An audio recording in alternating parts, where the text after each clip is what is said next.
Praise the Lord. खुदावंद यहोशू मसीह के नाम से फिर एक बार हम आप सबों को इस यूट्यूब चैनल के अंदर स्वागत करते हैं। और बुधवार के बाइबल स्टडी के लिए मैं आपके सामने उपस्थित हूँ। खुदावंद यहोशू मसीह को धन्यवाद करता हूँ कि फिर एक बार उन्होंने वचन प्रचार करने के लिए मौका दिया। और आज का एक नए विषय में हम प्रवेश करेंगे। आज का विषय है मैं यहोवा ही इन सबों का करता हूं। यशायाह 45 उसका 7वां वचन, आइज़िया 45 वर्स 7। तो इस विषय में आइज़िया नबी ने जो लिखा बातों को आज हम देखेंगे। उसके बाद शमूएल की किताब से भी कई बातों को देखेंगे। यहाँ पे आइज़िया नबी ने 4 चीजों को लिखा है, वो पहला हम देखेंगे। तो आज वचन में जाने से पहले हम दुआ करें ताकि खुदा में बुद्धि ज्ञान समझ दे उसके पवित्र कलाम को समझने की। ताई अपने आंखों को बंद करे, सिरों को झुकाए, हम प्रार्थना करें। Hallelujah hallelujah. खुदावंद यहोशू मसीह समय के लिए प्रभु धन्यवाद करते। फिर एक बार प्रभु आपने हमारे जीवन के अंदर मौका समय दिया और आज इस रोटी तोड़ते टाइम प्रभु हमारे समझ को खोल, पवित्र आत्मा से हमारे आत्मिक आंखों को लौट खोलकर हमें समझा ताकि हम आपके पवित्र वचन को समझ सके, सीख सके और आपके भय के अंदर चलने के लिए प्रभु सहायता मदद कर। और सारी रुकावट को दूर कर, हर शैतान के हल्ले से बचा। आपके वचन के आधार पर हर चीज करने के लिए प्रभु हमें सहायता मदद कर। आपने हमारी विनती प्रार्थना सुना, धन्यवाद कर छोटी सी विनती खुदावंद यहोशू मसीह के नाम से मांगता हूं, सुन कबूल कर, आमीन। तो आज का जो विषय है मैं यहोवा ही इन सबों का करता हूं। यशायाह इसका 45वां अध्याय 7वां वचन। इसमें 4 चीज लिखा गया, उसी को आज हम देखेंगे। पहला चीज है मैं उजाले का बनाने वाला। पहला चीज वहां पे लिखा है मैं उजाले का बनाने वाला। तो इसी में हम कई वचनों को देखेंगे। जैसे हम पहले पुस्तक उत्पत्ति की किताब में जब आता है, उत्पत्ति पहला अध्याय 3 वचन में लिखा है, जब परमेश्वर ने कहा उजाला हो तो उजाला हो गया। ये उजाला जो हम यहाँ पे पढ़ रहे ये यीशु मसीह भी दर्शाते हैं, क्योंकि नए करार के अंदर यूहन्ना के सुसमाचार 9:5 में खुदावंद यहोशू मसीह खुद कहा जब तक मैं जगत में हूं तब तक जगत का ज्योति हूं। तो यीशु मसीह ज्योति है, यीशु मसीह उजाला है। और खुदा ने पहला चीज उजाले को बनाया।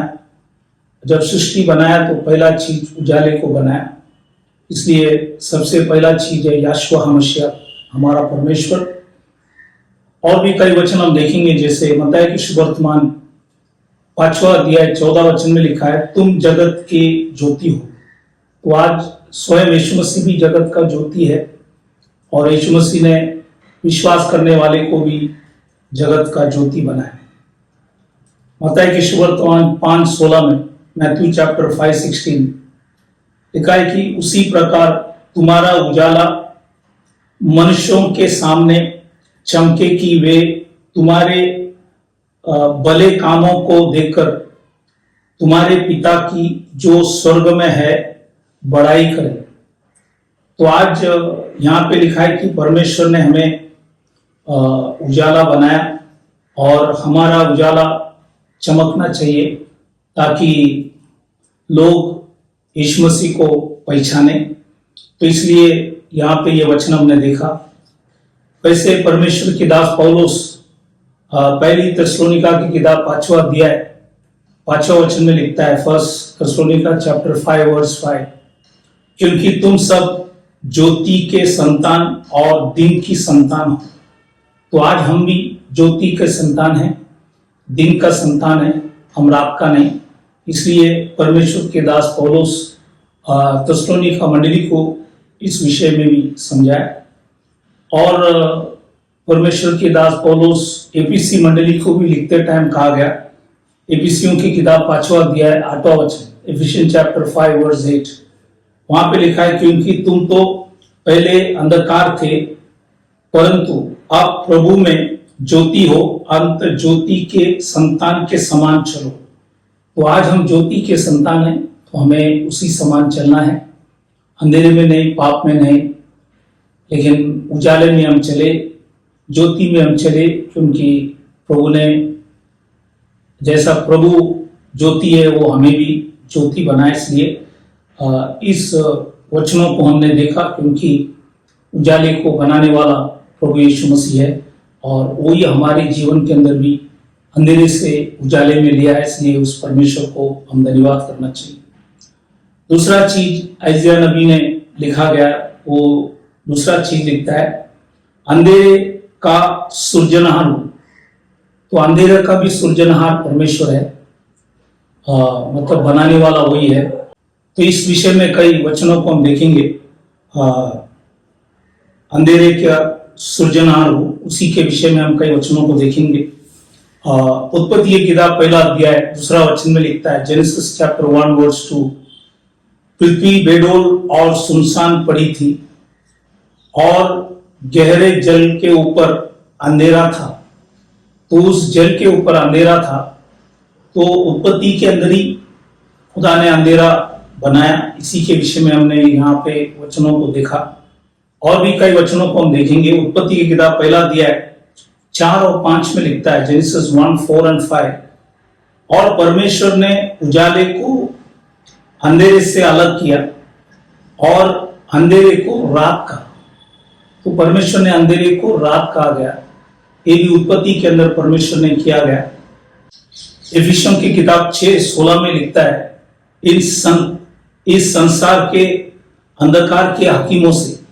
संसार में काफी अंधकार के शक्तियां हैं, हकीम लोग हैं, तो इसी के विषय में भी यहाँ पे लिखा गया। वैसे कुलुसियों की किताब 1:13 में लिखा है कि अंधेरे के वश या अंधेरे के शक्ति, इंग्लिश में लिखा है द पावर। तो ये यहाँ पे लिखा है कि अंधेरे का भी एक शक्ति है, यहाँ पे लिखा गया।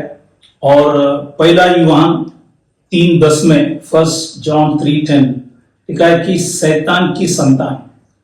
तो दुनिया में ज्योति का भी संतान है और शैतान का भी संतान है, इसलिए हमें इसी को पहचाना, क्योंकि हर चीज बनाने वाला खुदावन यहोवा मसीह। इसलिए यूहन्ना के सुवर्तमान 3:19 में लिखता है, जॉन 3:19, मनुष्यों ने अंधकार को ज्योति से अधिक प्रिय जाना, क्योंकि उनके काम बुरे थे। तो संसार के लोग ज्योति को मानते नहीं है, अंधकार को ज्यादा प्रिय मानते हैं, क्योंकि उनका सब काम अंधेरे का काम है। इसलिए यहाँ पे इस वचनों को लिखा गया। प्रकाशित वाक्य 16:10 में जो वहां पे 7 विपत्तियां हैं, उसके अंदर शैतान का जो जगह है, तो वहां पे लिखा है, उसके राज्य पर अंधेरा छा गया। तो ये शैतान की राज्य पर क्या हो गया? अंधेरा छा गया। ये आखिरी में होने वाला है, अभी तक हुआ नहीं, तो ये परमेश्वर आने वाले समय के अंदर करेंगे। और भी कुछ वचन हम देखेंगे, जैसे पहले थिस्सलुनीका 5वां अध्याय 5वें वचन में लिखा है, हम न रात के हैं न अंधकार के हैं। तो आज हम रात के नहीं ना अंधकार के हैं, लेकिन काफी लोग जो सच्चा परमेश्वर को नहीं पहचानते वो रात में है, अंधेरे में है। इसलिए यूहन्ना के सुवर्तमान 3:1 और 2 जब हम पढ़ता है, तो निकोदेमस करके एक व्यक्ति यीशु मसीह को मिलने आए, लेकिन वहां पे खास लिखा है वो रात को यीशु मसीह को मिलने आए, क्योंकि यीशु मसीह उजाले का परमेश्वर है, रात अंधेरा दिखा रहा है। तो ये व्यक्ति पूरे अंधेरे थे, लेकिन यीशु मसीह ने उसे उजाले में लिया है, उसको वचन को समझाया, क्योंकि यीशु मसीह उजाले का परमेश्वर है और अंधेरा का भी सृजनहार वही है। इसलिए हमने ये काफी वचनों को यहाँ पे आपको वचन के आधार पर दर्शाया। तीसरा चीज जो यशायाह नबी लिखता है, वो वहां पे यशायाह 45 में लिखा गया, मैं शांति का दाता। तो खुदावन वो शांति का भी दाता है। इसके विषय में भी कई वचन हम बाइबल से देखेंगे। जैसे इब्रानी की किताब 13वां अध्याय 20 में लिखता है, शांतिदाता परमेश्वर। तो हमारा परमेश्वर जो जिसकी हम सेवा करते वो शांतिदाता परमेश्वर है। यही बात दूसरी थिस्सलुनीका 3:16 में भी लिखा है, शांति का सोता है, वो शांति का सोता है। ये थिस्सलुनीका में भी लिखा गया। और न्यायाधीश के पुस्तक जब हम पढ़ते हैं जजेस, इसका 6वां अध्याय 24 और 25 वचन में गिदियोन के समय यहाँ पे लिखा गया कि वो याहवेह शालोम है, वो शांति का परमेश्वर है। और यरूशलेम जो नाम है वो भी शांति का जगह है, is a city of peace. तो इसलिए ये परमेश्वर जिसकी हम सेवा करते वो याहवेह शालोम है। और यूहन्ना के सुवर्तमान 14:27, जॉन 14:27, वहां पे खुदावंद यीशु मसीह स्वयं कहा गया, मैं तुम्हें शांति दिए जाता हूं, अपनी शांति तुम्हें देता हूं, जैसा संसार देता है मैं तुम्हें नहीं देता। तुम्हारा मन व्याकुल ना हो और ना डरे।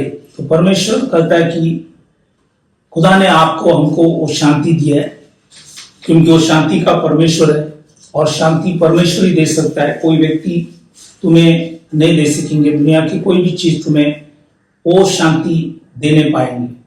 मत्ती के सुवर्तमान 5:9 में लिखता है, मैथ्यू चैप्टर 5:9, धन्य है वे जो मेल करने वाले हैं, क्योंकि वे परमेश्वर का पुत्र कहलाएंगे। तो अगर हमें परमेश्वर का पुत्र होना है तो हमें ये शांति के काम हमें करना है, मेल मिलाप करना है, क्योंकि जो खुदा को हम सेवा करता है वो शांति का परमेश्वर है। तो यहाँ पे हमने तीसरा चीज जो आइजिया नबी ने लिखा देखा। अब हम आगे जाएंगे, चौथा चीज जो आइजिया नबी 45 में 7वां वचन में लिखा गया है, विपत्ति को रचता हूं। तो ये विपत्ति को भी परमेश्वर ही रचता हूं करके वचन में लिखा है, विपत्ति परमेश्वर ही ले आते। इसलिए जब हम कई वचनों को इसी के विषय में भी देखेंगे, एजिकियल 28 और उसका 15 वचन, एजिकियल चैप्टर 28 वर्स 15, यहां पे लिखा है, जिस दिन से तू सिरजा गया और जिस दिन तक तुझमें कुटिलता ना पाई गई, उस समय तक तू अपने सारी चाल चलन में निर्दोष रहा। ये जो वचन हम पढ़ते ये शैतान को दर्शाता है, लूसीफर को दर्शाता है। इसलिए लिखा गया कि ये लूसीफर को परमेश्वर ने बनाया, ये पहला स्वर्गदूत था, लेकिन बाद में ये शैतान बने। तो इसलिए ये वचन शैतान को दर्शाते और ये भी परमेश्वर ने रचा है। और भी कुछ वचन हम देखेंगे, जैसे पहली शामुएल 16वां अध्याय 14 वचन में लिखता है, फर्स्ट शामुएल चैप्टर 16 वर्स 14, यहोवा का आत्मा सौल पर से उड़ गया और यहोवा की ओर से एक दुष्ट आत्मा उसे घबराने लगा। तो एक दुष्ट आत्मा परमेश्वर की तरफ से यहाँ पे सौल के ऊपर आए और उन्हें घबराने लगे। और भी कुछ वचन हम देखेंगे, जैसे पहले शामुएल 16:23 में लिखता है, फर्स्ट शामुएल चैप्टर 16:23, यहाँ पे लिखा है कि और जब जब परमेश्वर की ओर से वो आत्मा सौल पर चढ़ता था, तब तब दाऊद वीणा लेकर बजाता और सौल चैन पाकर अच्छे हो जाता था और वह दुष्ट आत्मा उसमें से हट जाता था। तो जब वीणा बजाता है, अच्छे म्यूजिक, अच्छे गाना प्रभु की ओर से होता है, तो शैतान चले जाता है, दुष्ट आत्मा चले जाता है। तो ये हमने यहाँ पे वचन के आधार पर देखा गया, क्योंकि दुष्ट आत्मा भी बनाने वाला परमेश्वर ही है, इसलिए यहाँ पे ये सारी बातों को लिखा गया। और भी कई वचन हम देखेंगे, जैसे पहला राजा 11:14 में जब सुलेमान राजा ने खुदा के वचन से हट गए, तब परमेश्वर यहाँ पे लिखता है,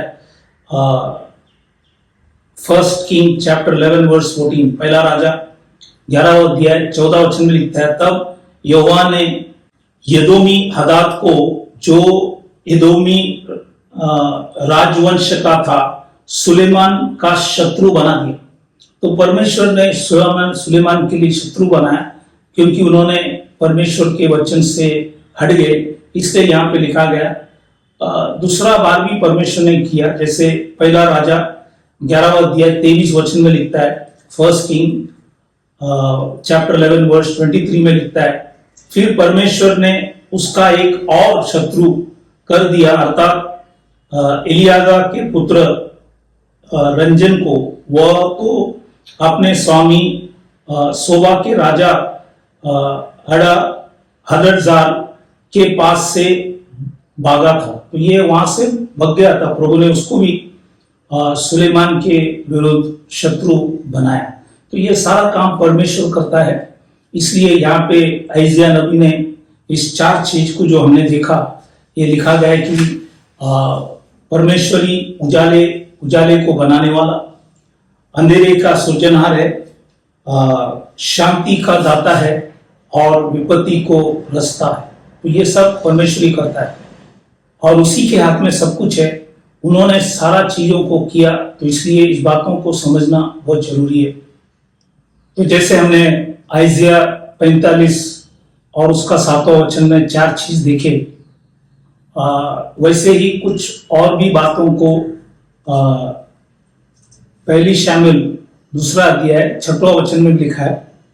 यहाँ पे भी 4 चीजें उसी को भी हम देखेंगे। जैसे फर्स्ट शामिल चैप्टर 2 वर्स 6 में लिखता है, यहोवा मारता है और जिलाता भी है, वही अर्धलोक में उतारता और उसे निकालता भी है। तो यहाँ पे भी 4 चीज है, उसी को भी हम वचन से देखेंगे। तो इसलिए ये 5वां चीज है जो लिखा है, यहोवा मारता है।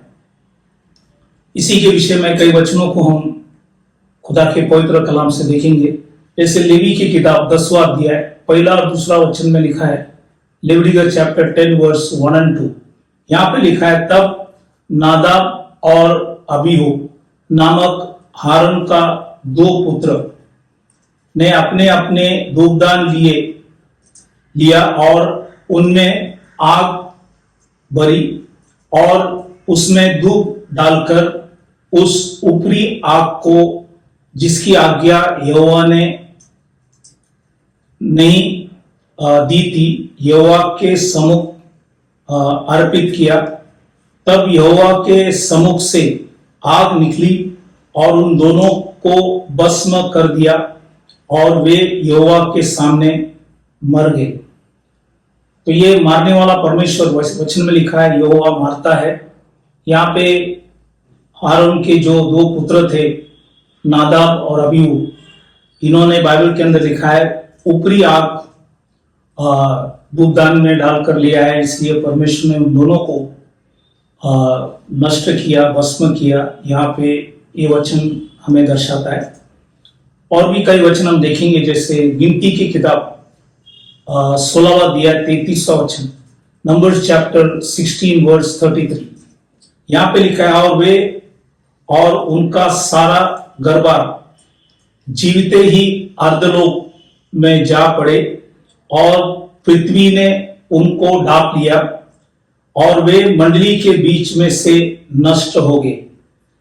यहाँ पे भी बाइबल के अंदर लिखा है, ये दातान, अबीराम, कोरा, इन्हीं के विषय में यहाँ पे लिखा गया कि जो मूसा और एरन के विरुद्ध खड़े हुए, और इसी की वजह से बाइबल के अंदर लिखा है वो लोग पूरे दरबार जीवते ही अर्धलोक में जा पड़े और पृथ्वी ने उनको ढांप लिया। तो ये बाइबल के अंदर लिखा गया। ये दूसरा उदाहरण हम खुदा के पवित्र कलाम से देख रहे कि यहोवा मारता है। तीसरा वचन हम जैसे वही गिनती की किताब 16वां अध्याय 35वां वचन, नंबर्स चैप्टर 16:35। यहाँ पे लिखा है, तब यहोवा के पास से आग निकली और उन 250 धूप चढ़ाने वालों को भस्म कर डाला। तो ये 250 लोग 250 जो दातान, अबीराम, कोरा के साथ थे, उनको भी खुदा ने नष्ट किया गया। और भी कुछ वचन हम देखेंगे, जैसे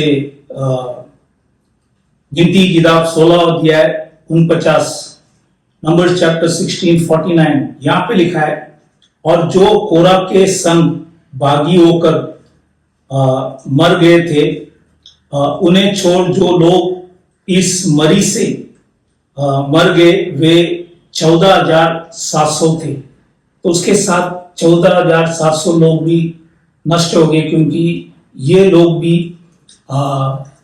इनके भागी थे, दातान, अबीराम, कोरा के, इसलिए खुदा ने उनको भी नष्ट किया। 250 को भी नष्ट किया, 14,700 को भी खुदा ने नष्ट किया। और भी कई वचनों को हम देखेंगे। डैनियल की किताब 5वां अध्याय 30वां वचन, डैनियल चैप्टर 5:30, यहां पे लिखा है, उसी रात कसदियों की राजा बेलशस्सर मार डाला गया। परमेश्वर ने इनको भी मार डाला गया, क्योंकि इन्होंने परमेश्वर को आदर सम्मान किया नहीं।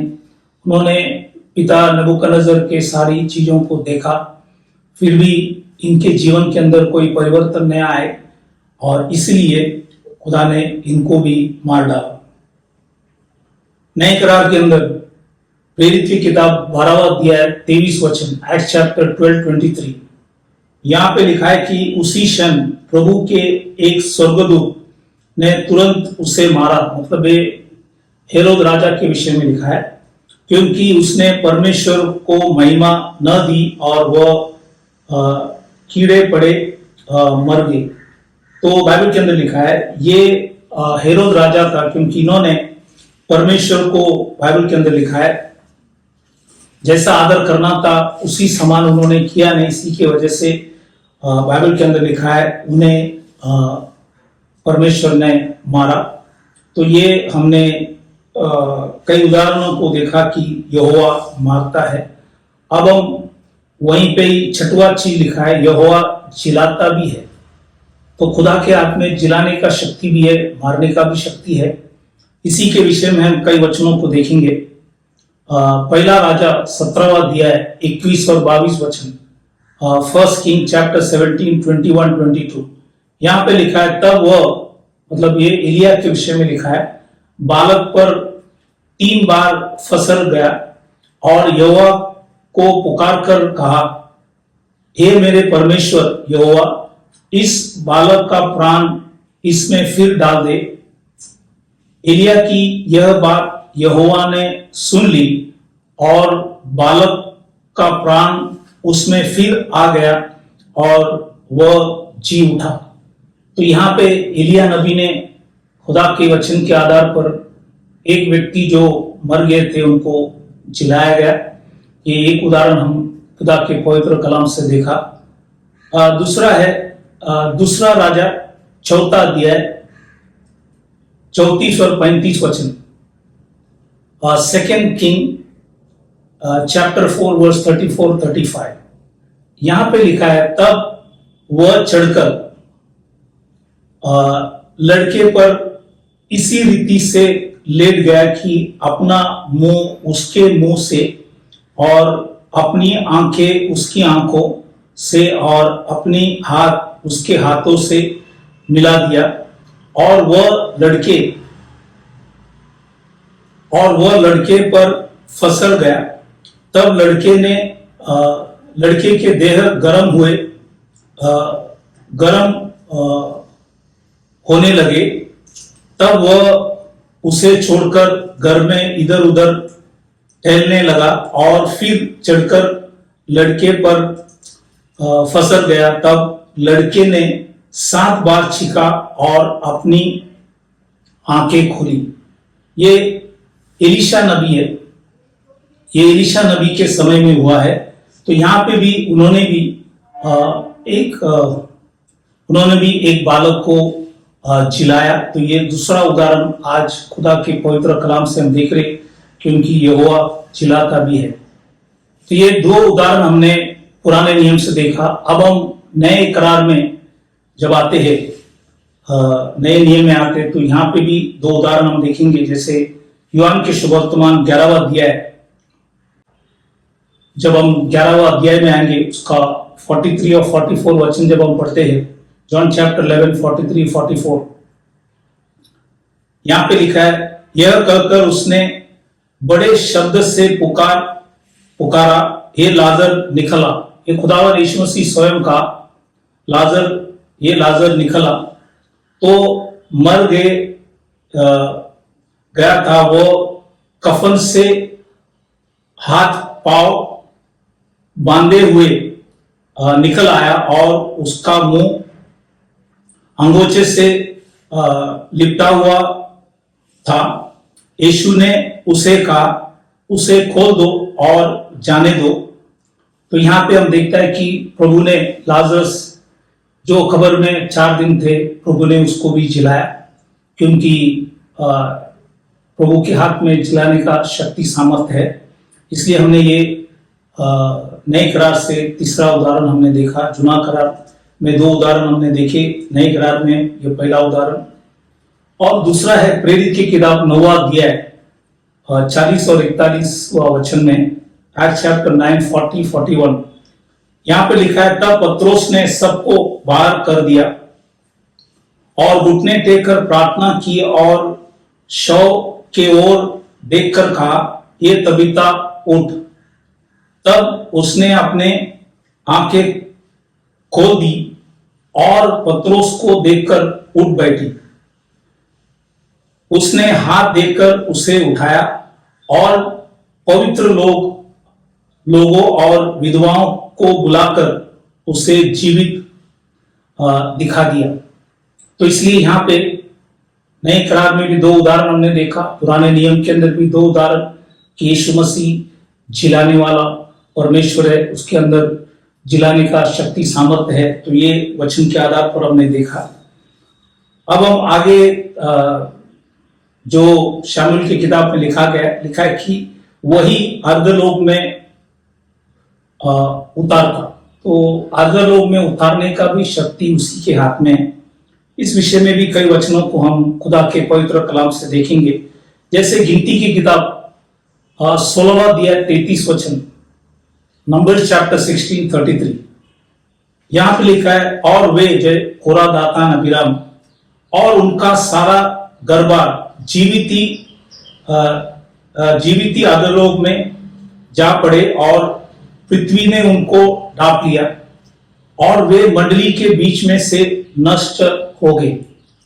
तो यहाँ पे ये लोग जो मूसा और एरन के विरुद्ध थे, और ये लोगों को परमेश्वर ने नष्ट किया। और भी कई वचन हम देखेंगे, जैसे भजन 9वां अध्याय 17 वचन में लिखता है, साम्स 9 वर्स 17। यहाँ पे लिखा है, दुष्ट अर्धलोक में लौट जाएंगे तथा वे सब जातियां भी जो परमेश्वर को भूल जाती है। तो परमेश्वर को भूलने वाले और दुष्ट लोग जरूर नरक में, हेडिस में चले जाएंगे। ये वचन यहाँ पे परमेश्वर के दास लिखा गया, उसी को हमने पढ़े, क्योंकि उसी के हाथ में अर्धलोक में उतारना, चढ़ाना, ये सब उसी के हाथ में है। और भी कई वचन देखेंगे, जैसे आइजिया नबी 5वां अध्याय 13 और 14 वचन में लिखता है, आइजिया 5 वर्स 13 एंड 14। इसलिए अनजानता के कारण मेरी प्रजा बंधुआई में जाती है, उसके प्रतिष्ठित पुरुष भूखे मरते और साधारण लोग प्यास से व्याकुल होते हैं। इसलिए अर्धलोक ने अत्यंत लालसा करके अपने मुंह बेपरिमाण पसारा है, और उनका वैभव और उनके भीड़ बाढ़ और आनंद करने वाले सब के सब उसके मुंह में जा पड़ते हैं। तो ये अर्धलोक में ये सब लोग वहीं पे जाएंगे, जैसे हमने भजन में देखा, वैसे यहाँ पे भी जो बाइबल के अंदर लिखा है, आनंद मनाने वाले और बड़े बड़े लोग जो खुदा को मानते नहीं, ये सभी लोग अर्धलोक में चले जाएंगे। ये आइजिया नबी भी लिखा और भजन में दाऊद राजा ने भी यहाँ पे लिखा गया। नए करार में एक वचन हम देखेंगे, जैसे लूका की किताब 16वां अध्याय 23 में लिखता है, और अर्धलोक में उसने, मतलब ये धनवान है, अर्धलोक में उसने पीड़ा में पड़े हुए अपने आंखें उठाई और दूर से इब्राहिम की गोद में लाजर को देखा। तो ये धनवान जो सारा जीवन श्रीमंत रहकर हर चीज करते थे, लेकिन वो मरने के बाद बाइबल में लिखा है अधोलोक में चले गए। ये वचन यहाँ पे हमें बताया गया। तो इसलिए हम प्रभु को धन्यवाद करते हैं कि उसी के हाथ में सब कुछ है। और चौथा चीज जो शामिल की किताब में ये लिखा है, उसे निकालता भी है। परमेश्वर अर्धलोक में भेजता भी है, निकालता भी है। उसके विषय में हम एक वचन देखेंगे, जैसे पहली शामिल 28वां अध्याय 13 और 14 वचन, फर्स्ट शामिल चैप्टर 28 वर्स 13-14। यहाँ पे लिखा है, राजा ने उसे कहा मत डर। ये जो जादू टोना करने वाले एक स्त्री को बता रहा है कि सॉल राजा ने उसे कहा मत डर, तुझे क्या देख पड़ता है। स्त्री ने सॉल से कहा मुझे एक देवता पृथ्वी में से चढ़ता हुआ दिखाई पड़ता है। उसने उसे पूछा उसका कैसा रूप है। उसने कहा एक बूढ़ा पुरुष बागा ओढ़े हुए चढ़ा आता है। तब सॉल ने निश्चय जानकर कि वह शामिल है, अंधे मुंह भूमि पर गिर के दंडवत किया। तो यहां पे हम देखा है कि शामिल और पुराने नियम के अंदर अधोलोक में थे। जैसे अधोलोक में 2 कंपार्टमेंट है, एक जो मानता ने उनको डाला जाता है, दूसरा जो मानता है उसमें। यहाँ पे शामिल को वापिस ये जादू करने वाली स्त्री ने उसको वापिस ले आए। मतलब परमेश्वर ने उन्हें मदद की, क्योंकि परमेश्वर के बिना कुछ नहीं होते। तो यहाँ पे हमने देखा कि परमेश्वर ने उसे कैसे ले आए। तो यहाँ पे हमने आज ये 8 चीज खुदा के पवित्र कलाम से हमने देखा। पहला 4 चीज हम आइजिया की पुस्तक से देखा। दूसरा 4 चीज हमने यहाँ पे पहली शामिल दूसरा अध्याय 6वां वचन देखा। तो ये सारा चीज प्रभु स्वयं करते हैं। और ये पहला भाग में हमने देखा। अब हम दूसरा भाग में बाकी चीज भी जो प्रभु करते हैं उसी को भी हम दूसरा भाग में देखेंगे, क्योंकि हर चीज करने वाला प्रभु है। इसलिए उस खुदा को हम धन्यवाद करना चाहिए जिसके हाथ में सब कुछ है और सब अधिकार उसी में है। उसका नाम है यहोवा मसीह। इसलिए आज भी कोई अगर प्रभु को जानते नहीं है तो आपका कर्तव्य है प्रभु यीशु मसीह को जानना, अपने पापों को कबूल करना। और जैसे वचन में लिखा है, पश्चाताप करो, हर व्यक्ति अपनी पापों की क्षमा के लिए खुदावन यीशु मसीह के नाम से बपतिस्म लो, ताकि प्रभु तुम्हें पवित्र आत्मा का दान देंगे। तो इसलिए हर व्यक्ति का कर्तव्य है कि हम सच्चा परमेश्वर को जाने और उसके दिया हुआ नियम से हम चले, क्योंकि वो वेग से आने वाला है। इस वचन भी प्रभु ने इस किताब के अंदर लिखा गया। इसलिए प्रभु इस वचनों से आप सबों को आशीष करे। हम विदा होने से पहले हम जो भी लोग बीमार, तकलीफ, परेशानी, संकट, मुसीबत, अलग अलग समस्या है उनके लिए हम दुआ करें ताकि खुदा उन्हें छुटकारा दे, शक्ति, सामर्थ्य, हिम्मत दे। तो आइए अपने आंखों को बंद करें, सिरों को झुकाए, हम प्रार्थना करें। Hallelujah, hallelujah. खुदावन यीशु मसीह, इस वचन के लिए प्रभु धन्यवाद करते। और हमने देखा कि सब कुछ करने वाला प्रभु आप है। आपके हाथ में सारा शक्ति, सामर्थ्य है प्रभु। लॉर्ड गॉड ऑलमाइटी, इस वचन के लिए हम धन्यवाद करते।